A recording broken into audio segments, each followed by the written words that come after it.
The following is a production of DallasCowboys.com and the Dallas Cowboys Football Club. How about them Cowboys? Yeah! Go Cowboys! This is Girls Talk, Boys Talk, presented by Jigsaw Dating, preferred dating partner of the Dallas Cowboys, and broadcasting live from Dallas Cowboys World Headquarters at the Star. Good morning, everybody. Welcome to Girls Talk, Boys Talk, presented by Jigsaw. You already know, the preferred dating partner of the Dallas Cowboys. Haley Sutton obviously not in today, but I'm filling in the host seat, so hopefully I do it justice. Meaning I'm here alongside two amazing gals, Aisha Morrison here and Christy Skills over here to my right. Christy, how are you doing? Good morning. Doing great. OTAs starting to look a little more like football. Not totally yet, but... It's that part of the offseason where the ball slowly starts to roll a little bit faster. You know what I mean? Aisha, how was your morning? Good morning. It's nice outside. You know what? The weather's so nice. It's about to be hot, y'all. Oh, man. Don't get me started. Be disrespectful, but hi, y'all. Don't get me started. You know what? I went home last weekend for my little cousin's graduation, and I think the biggest thing that I adjusted to moving here was the humidity and the dry heat. So, miss my dry heat, but it's all good. So, Christy mentioned earlier we're in the time of the offseason where things are starting to roll a little bit more. Christy, NFL owners meetings happened this week, and a lot happened, to say at the very least.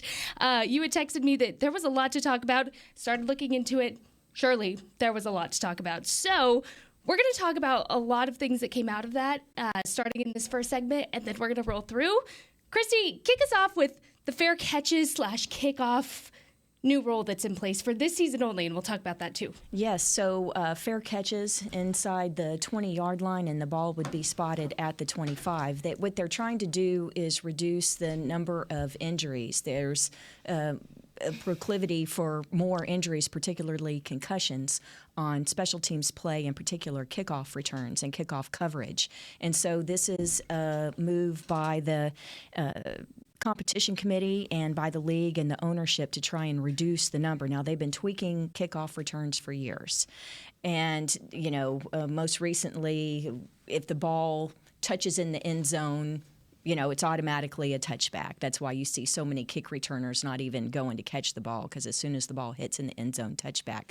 So the thought is that this particular rule would since the incentive would be that you would get the ball at the 25 if you fair catch it within that 25 yards, that it will reduce the number of returns and thereby reduce the number of injuries. So, Aisha, I'm curious as to how you think coaches might try and work around this, or do you think it'll even work?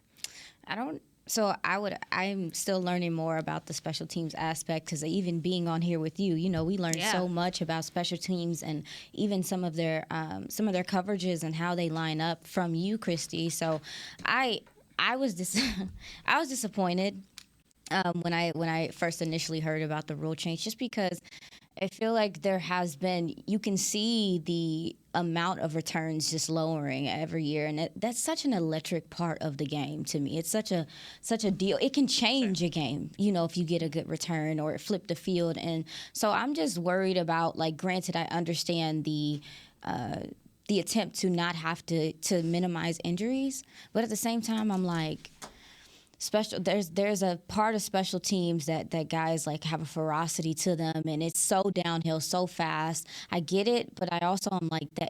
I don't want it to take away from that exciting element of the game that you get that can really energize your offense and reward your defense. Yeah. Let's go into what the chairman of the NFL's competition committee said. That's Rich McKay. He said, quote, "The concussion rate on the play has gone up. It's because the ball at their data," and said, the ball is being returned by kicks and being hung inside the 5-yard line. College made this rule change maybe 2018, 2019. We looked up their data and said, you know what? It's the right thing to do now. So when it comes to player safety, obviously that is in the forefront. We always talk about that on this podcast. It's just going to be interesting to see the history, or from this point, what the kickoff history is going to look like. How do you at the point of looking back? There's always an unintended consequence. So what happened when they changed it the last time is, Jess, as you mentioned, what's happening is the kickoffs are being popped up trying to get it, at about the 10 or the 5-yard line, because the teams that are kicking off, the coverage teams, don't want to give the ball up, have it spotted at the 25 for the opponent. So pop it up to them, have them fielded at the 5, the 7, maybe the 3-yard line, and then try and tackle them at the 20 or inside. So that would be a win for your coverage team, right? So what I think is going to happen, and I'm really anxious this OTA and next week, I hope I get to talk to C.J. Goodwin, the Cowboys special teams ace, today. If not today after practice, then next week, because I want to hear what he has to say about this. I don't know if John Fossil, the special teams coordinator, will be made available to media. He was last week, but that's before this rule change was passed for this coming season. But I think what's going to happen is the special teams coordinators and the coverage units, they're going to do another workaround. So instead of popping the ball up and trying to get them to field it, inside the 10-yard line, around the 5-yard line, they're going to be more of a knuckly squib kind of thing. Yeah. Ooh, and that you're still going to have returns. So overall, though, I was seeing a lot of discussion about this on Twitter, and I think the main concern is, are kickoffs in danger in general? Is that going to become absolutely. a thing of the past here within the next couple of years? Well, I don't know that it'll be in the next couple years, but and it's too bad. I wish that Luke Gifford were not with the Tennessee Titans now, that he were with the Cowboys, because I love talking special teams with him. Yeah. I'd love to hear what he thinks about it. But there are guys that have made careers and have reached NFL pensions and have been able to provide for their families because they're good on special teams. Luke Giffords of the world. Kavontae Turpin getting a shot at the NFL because he's so good on returns. C.J. Goodwin, as you mentioned. C.J. Goodwin has made a long career out of this. It's a good win. Yes. And so, you should take a second for that. Too early, ma'am. Hate to set her up on this pun. But anyway, there's a lot of people that's their entree into the league, and then once they get in, they can stick around if you're an ace at it, and it really affects those guys. Okay, so you think? I'm sorry, but you think that they can overcome it? You think that this is something that offensive coordinators can work really around? interested to see what's going to happen in preseason. I want to talk to Coach Fossil about that, because here's the thing: in preseason games, which fans, who cares? Who cares? Well, the coaches care, and these guys who are battling for roster spots are the ones that are going to be going to make it or break it on special teams, right? Mm-hmm. How do you evaluate them in preseason games if they don't get a chance to cover? Right. So, I would think that if I were a special teams coach or anybody evaluating personnel, I want to see how they can cover kickoff. So I'm going to try and squib it or knuckle it or something so that I can get a look at my guys. And not only that, but you hear a lot about, especially this rookie draft class, you hear a lot from coaching or the head coaches talking about, how versatile they love their players and how special teams is kind of the foot in the door for those players. Overshown, you have Deuce Vaughn, there's a lot of guys just within this rookie draft class alone that are really going to rely on their ability on special teams to have a good shot at making that 53 come that time. And so it's just going to be a little interesting to see how that all plays out. Another thing we wanted to discuss that was approved at this NFL owners meeting was an emergency quarterback situation. When I heard about this, I also work within hockey, so I was thinking of this in terms of the goalie role that was recently set up as well too. So pretty interesting parallel there within hockey and football. But the rule is the third quarterback can only enter if the two quarterbacks on the game day roster are downgraded to out, receiving medical attention, or they're disqualified. Unlike the previous rule, which started in 1991 and was eliminated in 2010, they cannot enter the game on coaches' decisions. The third quarterback must be on the 53-man roster to be designated as the emergency quarterback. A player evaluated from the practice squad cannot be the designated third quarterback. Ladies, how does this impact a lot of things here? Because, again, this isn't necessarily something that teams will plan for, right? You don't plan to have to need your third quarterback in a game, but what is the benefit of this, and what is the flip side of it for teams being able to utilize this now? The benefit of it is when you have Brock Purdy go down in your playoff. Let's say the 49ers were like a word. Yeah, there's a big benefit to it that we don't have to be subjected to having position players play a quarterback in a playoff game or any other game. I'm used to the old school way of it from the 90s and the first decade of this millennium, just because you used to always have an emergency third quarterback. And the way that it used to work was if they entered the game, then your first two quarterbacks could not go back in. So that's the way that the league is addressing this, by saying that, just as you were going through it and saying that, they'd have to be out for injury and things like that. So I'm used to that. There's a domino effect to this, because you're basically getting an extra person that's active on game day, right? Because you can have 46 or 47. So this would be like the Cowboys' 47th player available. So one less inactive, but by taking up a spot on that 53-man roster, I think a lot of teams will go ahead. You don't have to do this, by the way. You can still just keep two quarterbacks on your 53-man roster and just ride it out and hope that you don't need an emergency third quarterback. This does not automatically mean that Will Grier is going to make the 53-man roster if he's the third quarterback, because the Cowboys may decide that we want to use that 53rd spot on the roster for a young guy who can help on special teams, or, hey, this week we're injured at tight end and we need an extra tight end. There are certain things that you can do. But the fact that you can't promote them from the practice squad, that's the key. Yes. Yeah.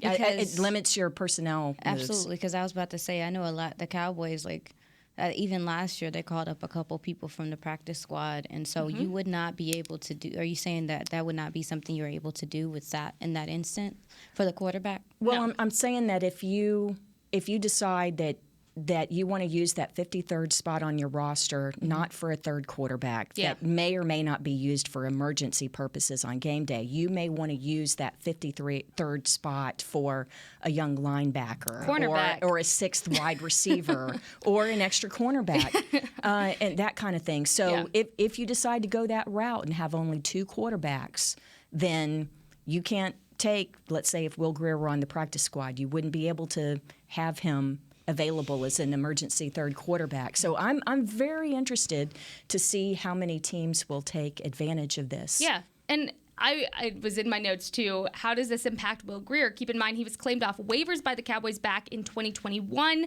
In August of 2022, he was waived by the Cowboys and signed to the practice squad the next day.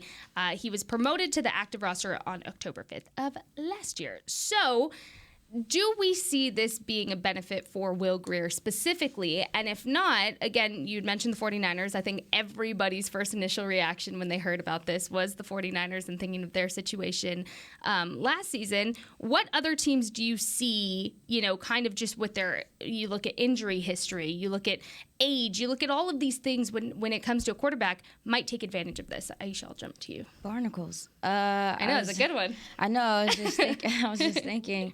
I could be wrong, but I thought the Ravens went through a couple of changes at quarterback often last season, if I'm not mistaken. Yeah, so, and the Dolphins with Tua, his situation with the concussions. Yeah. I say, honestly, it's just really too early to tell on that. Sure. I think it's going to be more injury situational kind of thing. But what it means for Will Grier or people like him who may or may not be on the 53-man or on the practice squad is going to be a big difference for their pocketbook, that's for sure.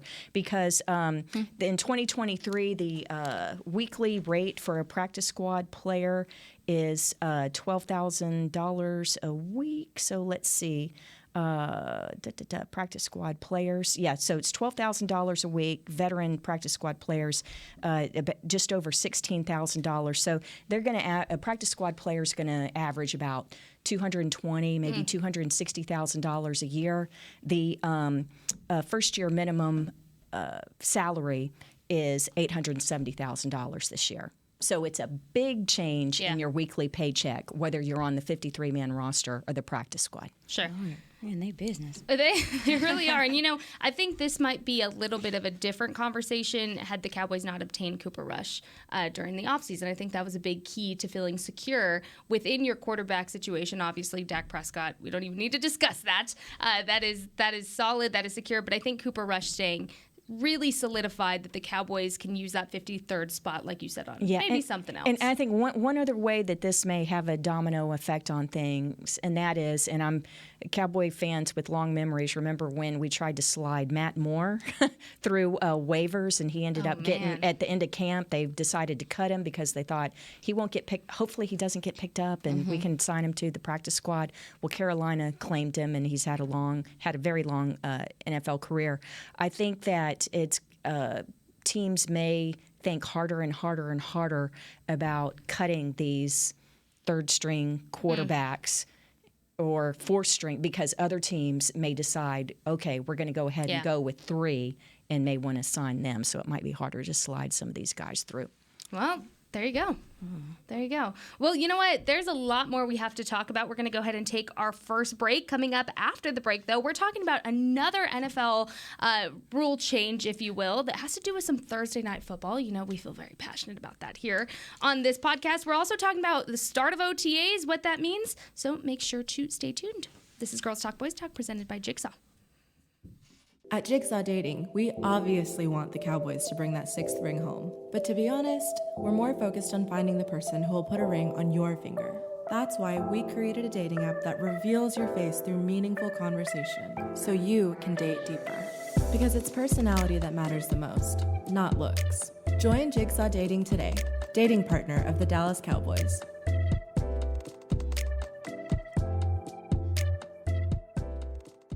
If you have been thinking about weight loss surgery, My Bariatric Solutions has made it easier for you to schedule your initial consultation from the safety, comfort, and convenience of your own home. You'll meet one-on-one with the bariatric surgeon over a private and secure video call. You'll learn everything you need to know about the options available and which procedure is best for you. If you've been considering weight loss surgery and are ready to take the first step, call My Bariatric Solutions today at 844-326-6266. That's 844-326-6266, or go to mybariatricsolutions.com. Dear past, present, and future football watchers, you know why we're here.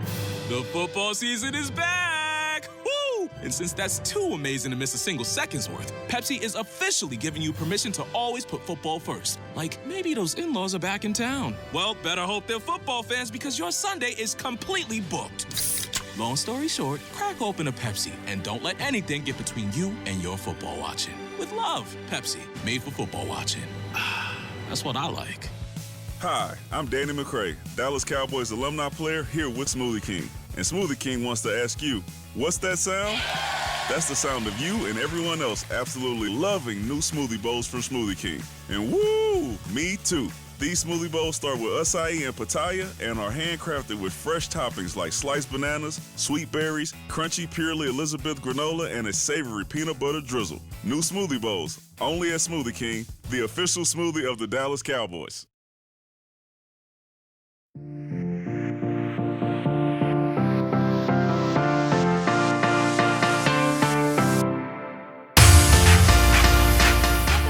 Girls Talk Boys Talk, presented by Jigsaw, the preferred dating partner of the Dallas Cowboys. I dare you guys to say that like 10 times fast one day. I was just listening to you like, dang.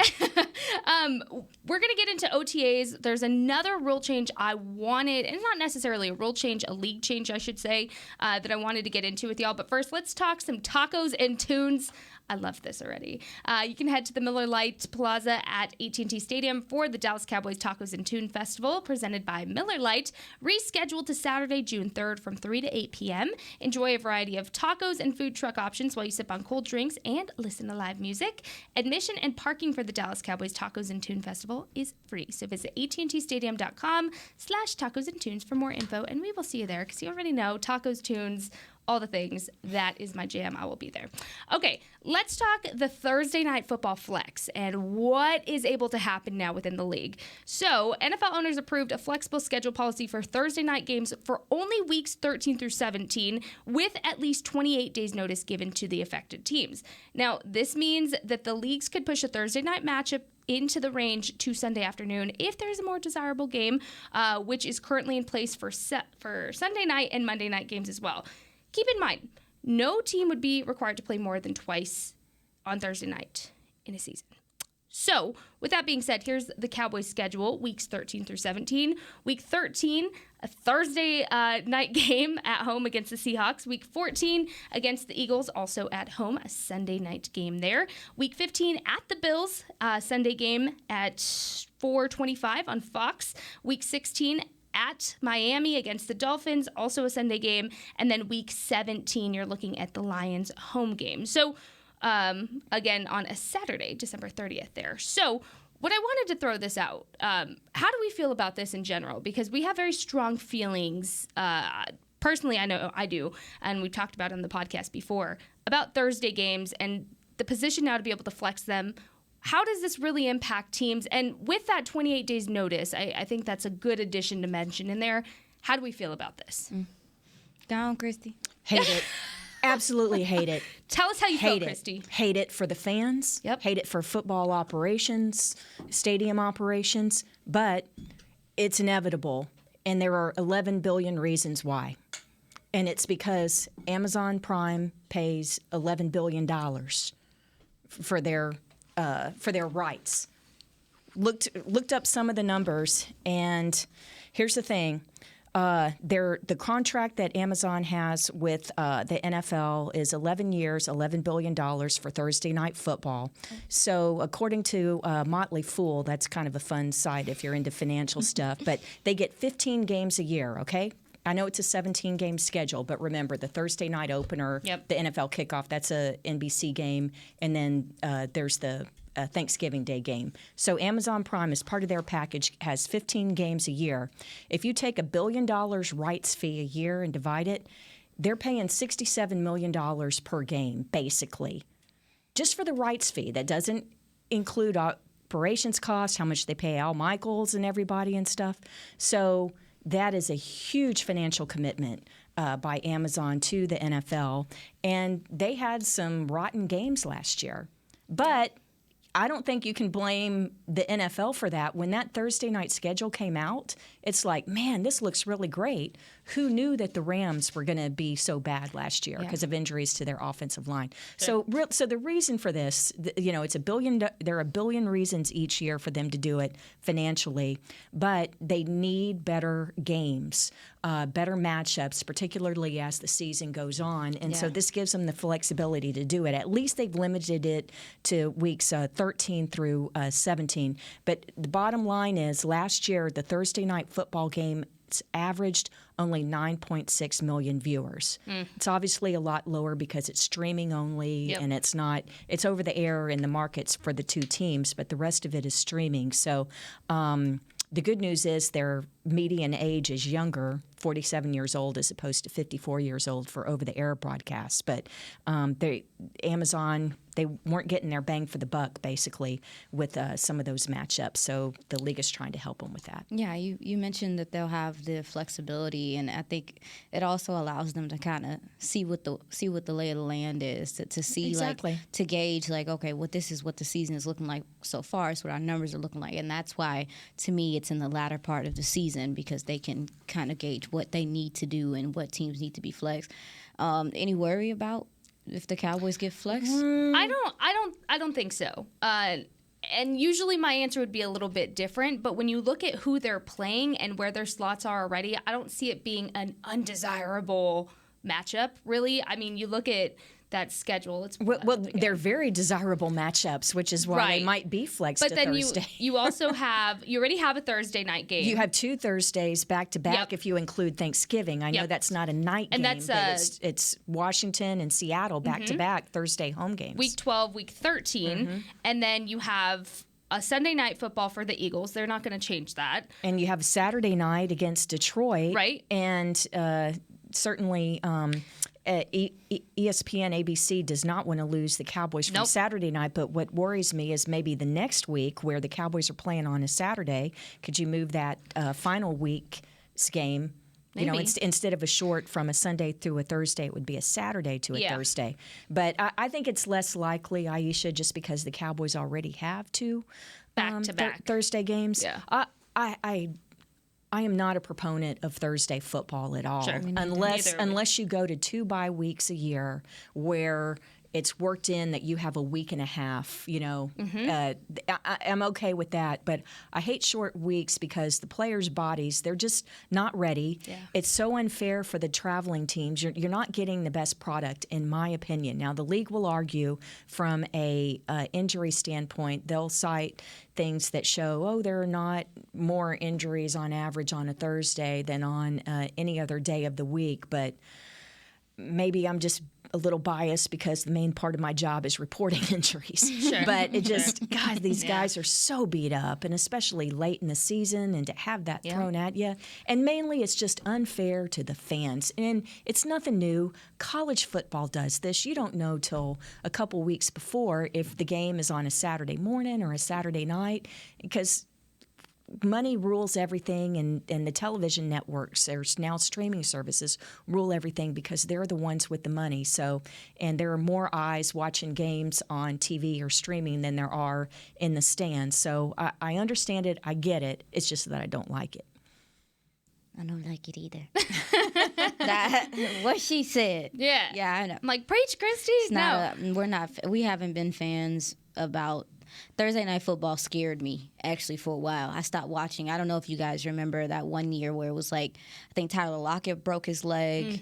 I think Derek Carr broke his leg. And they were all on Thursday night games. And it was literally like, it was just over and over and over again. And I was scared to watch Thursday Night Football for a while. But then I hate myself because I do watch it. Oh, and it's like those of us that hate it, that it costs $7 for popcorn at the movies, it's just so ridiculous. Or still get it. $13 for a hamburger at a theme park. Well, we're the idiots that pay it. So Yeah.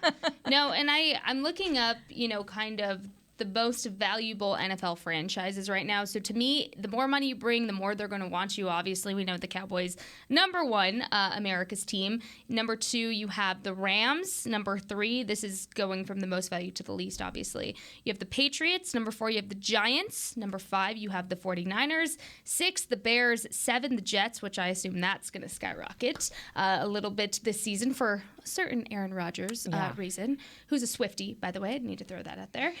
Number 8, you have the Commanders. 9, the Philadelphia Eagles. And 10, the Broncos. So those are your top 10 when it comes to value within the league. So I would keep a very close eye on all of those teams to be the ones that have the microscope to get flexed a little bit more than others, I would say. But let's go ahead and take our next break because we still have a lot to break down for OTAs. We're going to talk about some position competition, who we think might be in a little bit of hot water. That's coming up on the other side of this break. Stay tuned. This is Girls Talk, Boys Talk, presented by Jigsaw. At Jigsaw Dating, we obviously want the Cowboys to bring that 6th ring home. But to be honest, we're more focused on finding the person who will put a ring on your finger. That's why we created a dating app that reveals your face through meaningful conversation, so you can date deeper. Because it's personality that matters the most, not looks. Join Jigsaw Dating today, dating partner of the Dallas Cowboys.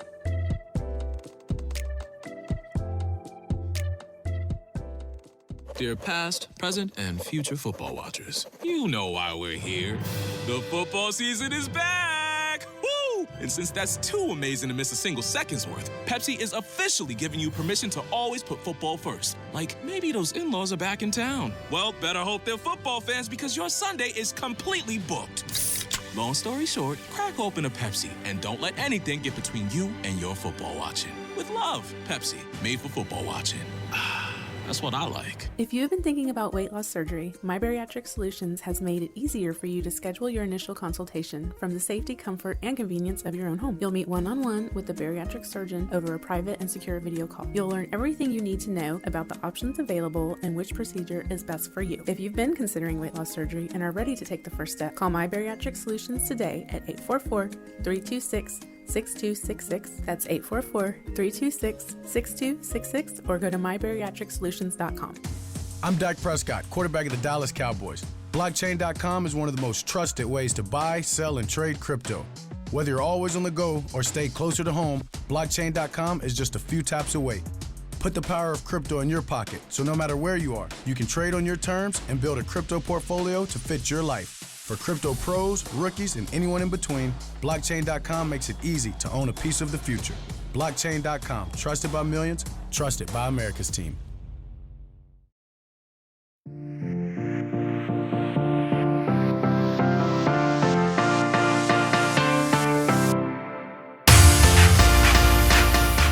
To Girls Talk Boys Talk, presented by Jigsaw, the preferred dating partner of the Dallas Cowboys. We're going to talk OTAs, what they are, what we're going to be looking for, and some battles that we're going to be looking for as well. But first, let's talk single game tickets, because it's not too early to start planning that. The schedule is now set, and limited tickets for the 2023 Dallas Cowboys season at AT&T Stadium are available now. Don't miss your chance to see your Dallas Cowboys live at AT&T Stadium when they host the NFC East rivals Eagles, Giants, and Commanders, plus the Rams, Seahawks, Patriots, Lions, and the Jets. Visit DallasCowboys.com/tickets or SeatGeek.com, the official ticketing provider of AT&T Stadium.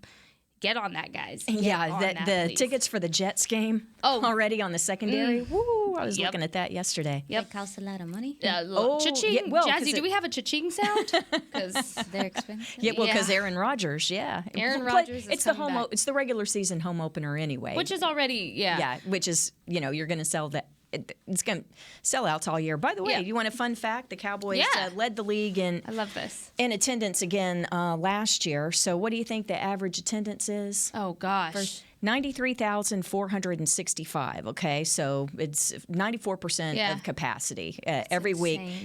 841,192 fans attended regular season games last year at AT&T Stadium. Now, remember, last year we had 9 home games instead of 8, so it's a little bit higher. But compare that, you mentioned the New York Jets. Even before Aaron Rodgers, they're number 2 in home attendance in the league. They share a stadium with the Giants. Sure.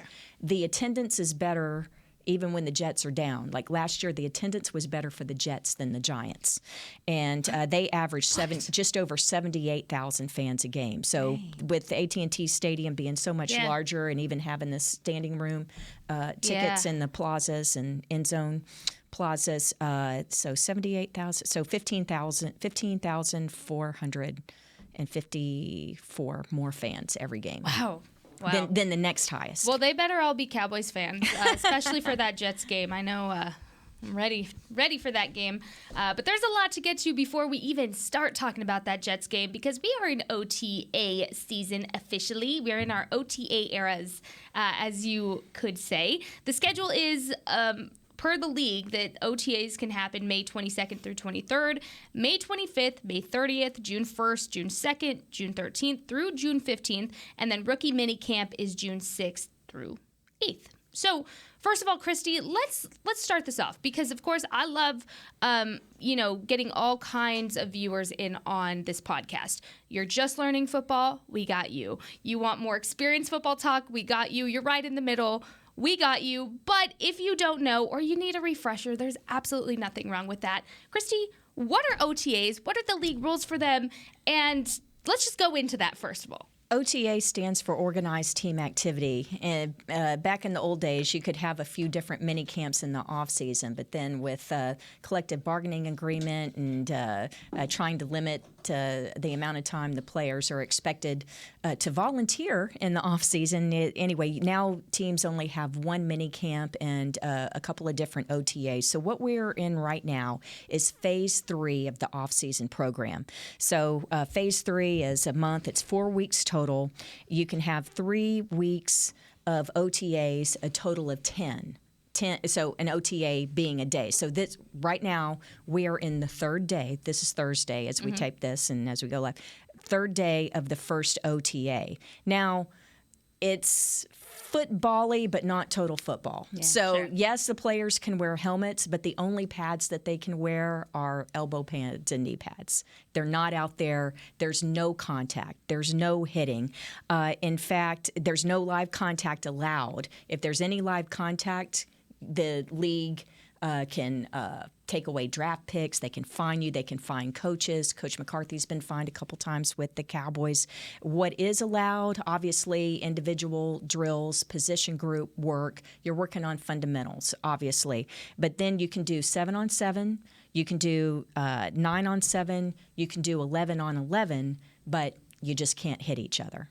So to put it this way, let's say that you have a cornerback trying to cover a wide receiver. There's not going to be any bump and run. They're not going to go up and harshly contest the balls because you're not allowed to have contact. Yeah, it actually reminds me. I look at OTAs, especially with the rookies, starting to kind of integrate into being a professional and getting a feel for what the NFL's like. I look at it as like getting the lay of the land. Guys Sure. getting in here and getting to feel like what that other gentleman is like, getting into actually understand. Like a lot of the guys probably like, oh, they know Deuce is fast, but they'll get the opportunity to actually see him in some of these drills. And there's something that you do when you go to boot camp, when you go to basic training, it's called the 1-1-1, and it's like an assessment of it's a 1 minute of push-ups, 1 minute of sit-ups, and then the 1 mile, the 2 mile run that you do for the Army. And I remember going through it, and I was ready. Like you get to see kind of who's ready also too and who's prepared. Like I maxed it. I was already physically prepared, but then you see the people who didn't work out before they came through training, who've been eating Doritos and sitting on the couch. And so I also feel like OTAs is also just for guys to start to get their legs under them if they haven't had any type of game speed or practice speed type stuff, and to get a feel for the gentleman next to them, see guys' personalities, and then let that chemistry start building from here. I love that. That was such a great example. And so I wanted to bounce back to you because since it's not anything, really physical to where there's really no contact, right, how do coaches assess the players and how do they know if they're not ready? What are they looking for, in both of y'all's opinion, what are they looking for exactly to see who might need a little bit more polishing than others? I would say it's mainly more seeing how quickly they're picking things up. Tracking No, that. that's a great point. Yeah. That's what it really is. Also, how well do they take instruction? And I'll use this as an example. When Dak Prescott came here as a 4th-round draft pick, he had never taken a snap under center because he was always in the shotgun and a spread. He had never taken a snap under center. And Jason Garrett, I remember him saying they had to teach him how to do it. And they said that after the first snap that he took in rookie camp under center for the very first time, they told him something, he made the correction, and it was perfect after that. And they knew, oh, this guy is a quick learner, and you don't have to, because there are some guys, you tell them once, they get it. And this is all of us in all walks of life. My husband would tell you that I am not one that necessarily gets everything the first time you tell me something. But it's are the guys listening? Are they taking what you, because meetings are allowed. The players have been here since 7:30 in the morning. The team meeting is 7:30 this morning. There's offensive, defensive meetings, and then they'll go out and at 11:30 is practice on the field. But are they taking what you're teaching them and being able to demonstrate it on the field? Yeah, it's a lot of evaluation, and you mentioned just, I would say, are they coachable? How much are they retaining information? And I refer right back to the 1-1-1, where they're teaching us how to have the right push-up form, how to have the right sit-up form, how to start breathing, how to get through those. And those, it's, again, little things that they're just trying to refine and evaluate during this time as well. It's one of my most fun. I think it's one of the most interesting times of the year, because I don't think that you can just skate through it, because there's so many people, especially during these evaluations, paying attention to everything you're doing. Everything's kind of minimized in a way when you're doing OTAs and stuff. So puts the fun in fundamentals, right? No, it really does. I think that's actually a good one. I'm not mad about that. I was waiting on that one just for you. Well, and not only that, but I love that you talked about starting to build that chemistry, because this is the first week that these guys actually do get to meet in person, given they probably FaceTime, they probably text each other, but to actually work together and start doing that. I mean, the best example I have is when we started doing this podcast, even, we knew each other and we had reached out to each other weeks prior. We were texting, we were calling each other. But then as you start working together, it's a little bit differently, and you have to find that chemistry with each other when you're working together as compared to when you're not working together. So it's really exciting to start to see those bonds start to form. You get to see the veterans and the rookies really come together, and honestly, what I look for during this time is which veterans are taking that initiative or that second-year jump to become that guy in the room, especially because you did lose a big big part of your leadership with Ezekiel Elliott. So I'm interested to see kind of what guys step up in that role to help and to motivate and to be that locker room guy. I love that point, Jess. I think that's so important. I think you can also extend that to the coaching staff as well. Yeah. You know, Mike Solari. It's a lot of coaching changes on the offensive side of the ball. Scott Tolzien is your new quarterbacks coach in place of Doug Nussmeier, and Brian Schottenheimer, your offensive coordinator. Yeah, he was a consultant last year, and he was around, and he was there on game day up in the booth, but a totally different thing when he's running things on the field. Yeah, Casey, I'm so glad that you brought up the coaching changes and stuff, too, because when you start talking about OTAs, the offensive side of the ball predominantly is going through a install, like a totally different install. Well, they said 30% install for this new offense. And so you mentioned, like, I also think about the fact that Skip Pete's not here anymore with the running back coach, and then George Edwards on the defensive side of the ball. Like there have been changes this offseason that these gentlemen are having to adjust to, and this is the best opportunity for them to start getting connected to these coaches. It literally does start right here. Yeah, it really does. Like, there is such a thing as coaching the coaches. Tracking. And it's less so with McCarthy this year, because some of the names that we mentioned, you know, he's known Brian Schottenheimer forever, and Brian was here last year. But there is something to that. Now that Mike Solari is a veteran, he's been here forever. Yeah. I mean, been around the league forever. He was actually on Coach Landry's staff for a couple years in the late 1980s. So, but usually when young coaches come on to a staff, there is an element of that in the OTAs and mini camps as well. Even just looking at the quarterback's coach history here, you had Doug Nussmeier last season, and then the 2 seasons before that, now you have Scott Tolzien, who I'm interested to see how Dak Prescott kind of molds and gels with Scott. I love Scott. What a great guy. I'm excited to see that. You mentioned so the running happy for backs him. coach. Skip Pete no longer here. Jeff Blasco here for his first season. So there's just a lot of change. And then, you know, you talk about players always having that second-year jump or that third-year jump. Same goes for coaches. I mean, you have to remember there's a pool of new faces walking in. And what I really appreciate about Mike McCarthy and Dan Quinn specifically, just over the last year that I've gotten to be around them more and more, is they take initiative to start connecting with these guys right off the bat. Those 30 visits were huge for a lot of those guys. They learn about their life and their background, not necessarily just football stuff. So to me, that goes a long way, and I'm excited to see that. But before we go, we have a hard stop today, ladies, so we have to kind of rush through this. I didn't want to skip it, though. Position competitions. If you had to pick 2 that you're really going to hone in on from this point, whether it's OTAs to mini camps to training camps, what are your 2 positions where you stand right now that you're really keeping an eye on that has some tough competition? Because there's a lot that we could talk about. But if you had to pick 2, what are your 2? I would say my number one concern, there is no competition right now because we haven't brought in a second kicker, but who's going to be the kicker this year? Lordy. Don't get me started, please. Lordy. So that's number one, but which veteran will they sign, and will they do it in the offseason or wait until training camp? Will there be a Brett Maher to come to the rescue midway through camp, is what happened last year. Yep. Tristan Vizcaino is the only kicker on the roster right now.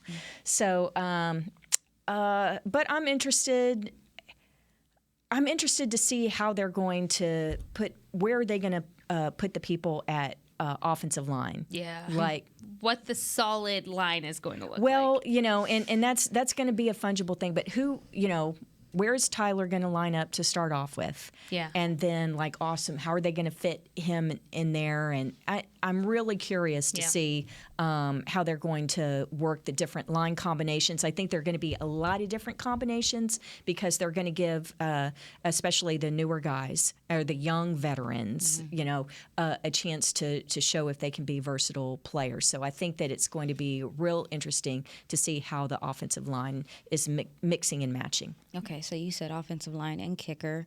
I'm going to go with linebacker. I am really going to be looking at who I believe that, you know, Leighton Vander Esch is going to be your Mike, and then obviously Damone Clark is having talk about a second-year jump, getting a full off season and being able to prepare. Who's going to be the guy after that. Yeah. Who's going to be that gentleman? Obviously, Jabril Cox. You have DeMarvion Overshown. You also have Devin Harper that some of the linebacker coaches have talked about. Like, who's going to be that gentleman to step in, play special teams? It sounds like he's going to need to. But also possibly be a gentleman to come in some situations. Yeah, you got to replace Anthony Barr. Yeah, the linebacker position is something that I think they've helped out the DTs. The linebackers they're going to be able to play freer. I want to see which gentlemen are the guys out there that who makes the difference for that 3 spot. There you go. Yeah, love that. There you go. Christy took mine at kicker. Y'all know the passion I have for this kicker situation and where it stands. But I'm going to go tight end because when you really look at this tight end group, they're the youngest group in the room without a veteran. Your veteran per se is Sean McKeon, who really hasn't had an opportunity, I think, to take that big jump to be fully utilized, or at least we haven't seen it yet. But I'm looking at this tight end room because there's so many question marks right now. You have Schoonmaker who's coming in who could very well take that number 1 tight end spot. You have Jake Ferguson, who you're talking about second-year jump. He has absolutely talked about making that second-year jump. Is he going to be your tight end 1?